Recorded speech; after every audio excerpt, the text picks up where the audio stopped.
দেখো অর্ধেক বাঁধাকপি আমার কাটাই হয়ে গেছিলো। তো আমি ভাবলাম যে তাহলে ভিডিওটা করাই যাক। তো তার জন্য এবার আমি বাকি অর্ধেক বাঁধাকপিটা কেটে নেব। ফার্স্ট টাইম আমি কোনো রেসিপির ভিডিও বানাচ্ছি।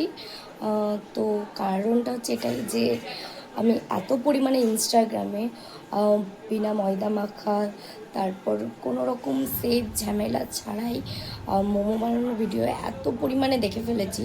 তো মোমো আমার ফেভারিট। তো আমি ভাবলাম যে চলো দেখা যাক যে অ্যাকচুয়ালি মানে ওই প্রসেসেই মোমোটা তৈরি হয় কি না, আর টেস্ট কেমন হয়। তো আমার বাঁধাকপিটা পুরোটা কেটে নেওয়া হয়ে গেছে। জানি না কেমন হয়েছে, কারণ আমি কাটাকুটি একদম করতে পারি না। কিছু বানানোর হলে মা আমাকে রেডি করিয়ে দেয়, আমি তারপর শুধু জাস্ট খুন্তিটা নাড়ি, আর কিছুই না। তো এবার গাজরটা কাটতে হবে। তো গাজর কাটার জন্য আমি ভাবলাম যে সবথেকে ভালো আমি গ্রেট করে নিই। আমার কাছে একটু বড় সাইজের গ্রেটার ছিল, তো আমি এই গ্রেটারটা দিয়েই গ্রেট করে নিচ্ছি। তো চলো তোমাদেরকে দেখানো যাক।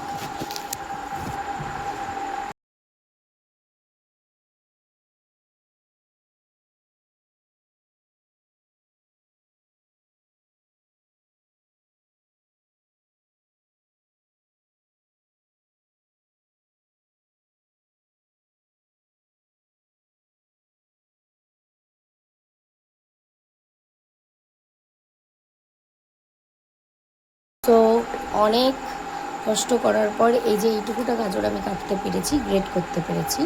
আর এরপরে আমার হাতের এই অবস্থা, লাল হয়ে গেছে আমার হাত। তো চলো এবার আদাটা আমি কেটে নিচ্ছি। পেঁয়াজ আমি এর মধ্যে দেবো না।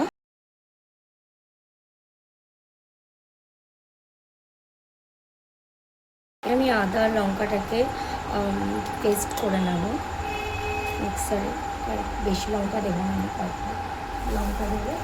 তো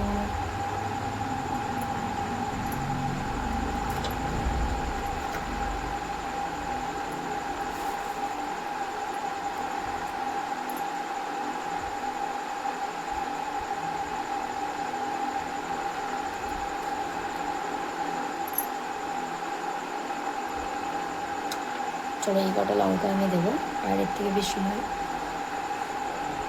এবার এই জিনিসগুলোকে আমি ধুয়ে নেব একসঙ্গে, যেগুলো কাটা হয়েছে এবং সেগুলোকে একসঙ্গে আমি ধুয়ে নেব।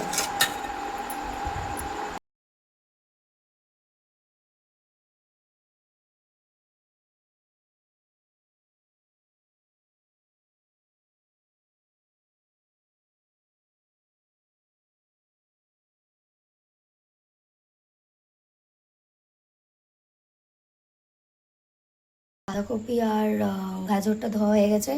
এবার আমি কেটে রাখা আদা আর লঙ্কাটা পেস্ট করে নেব। তো তারপর আবার কড়াই বসিয়ে দিয়েছি। কড়াই গরম হয়ে গেছে, এবার আমি তেল দিয়ে দেবো, সাদা তেল দিয়ে দেবো।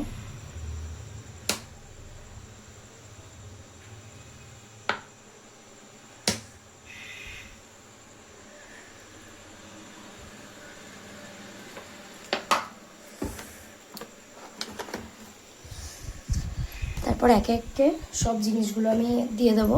তো চলো দেখা যাচ্ছে।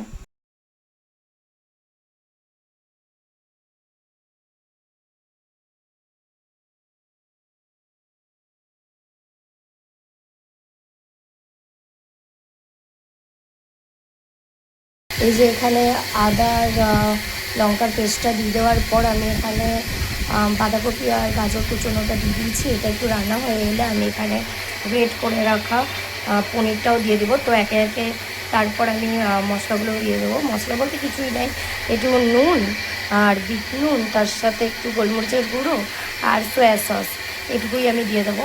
তো দেখা হচ্ছে তারপর।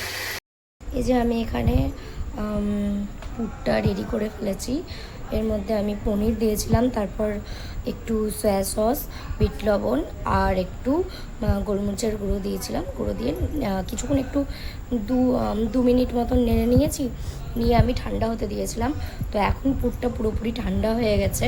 তো আমি এই যে একটা বাটিতে জল নিয়ে নিয়েছি, আর একটা বাটিতে আমি ময়দা নিয়ে নিয়েছি। তো এবার আমি রেডি করি।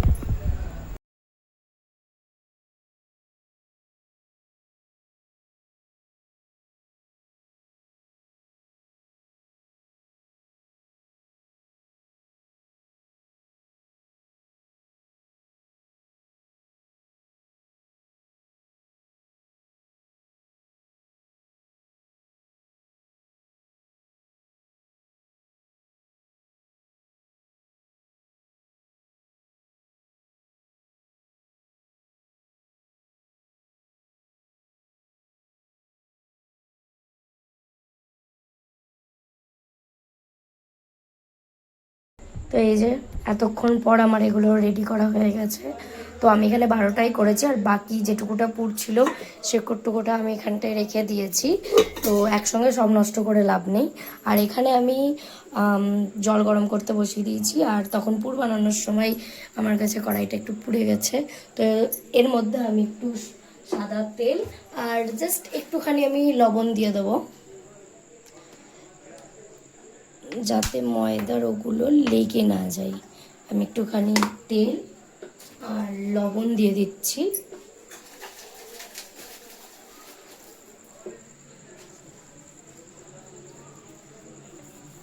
তো জলটা যখন ফুটে যাবে তখন আমি এর মধ্যে এগুলো দিয়ে দেবো। তো দেখা হচ্ছে রেডি হওয়ার পর। আমি এখানে সব মোমোগুলো দিয়ে দিয়েছি, এগুলো সেদ্ধ হতে দেরি। তো দেখা যাক কেমন হয় টেস্ট। এই যে একবার ফুটে যাওয়ার পর আমি নামিয়ে নিয়েছি। তো নামিয়ে নেওয়ার পরে এরকম টাইপের অনেকটা দেখতে হয়েছে। তো ঠিকই আছে। তো আমি একটা প্লেট রেডি করে ফেলেছি আমার দিদির জন্য। তো আমি আমার দিদিকে খাইয়ে দেখবো যে কেমন হয়েছে রিয়াকশন। আর আমি এখানে নরের শেজওয়ান সসটাই এর সাথে খাওয়ার জন্য নিয়েছি। দেখা যাক কেমন হয়েছে। তো আমি রিয়াকশান দেখাচ্ছি। এই যে আমি মাকে দিয়ে দিয়েছি, খেয়ে দেখো যে কেমন হয়েছে। আমি এখানে মাকে দিয়ে দিয়েছি, মা খেয়ে বলবে যে কেমন হয়েছে। সুন্দর হয়েছে, ঠিক আছে, এবার দিদির কাছে জানবো যে কেমন হয়েছে। তো এই যে দিদিকে দিয়ে দিচ্ছি। তো দেখা যাক দিদির রিয়াকশান দেখবো।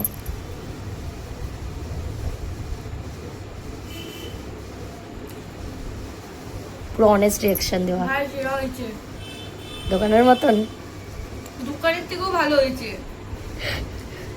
সবকিছু ঠিক আছে, ময়দা কাঁচা লাগছে না তো? না, ঠিক আছে, স্টাফিংও ভালো হয়েছে। চলো নিয়ে নিচ্ছি।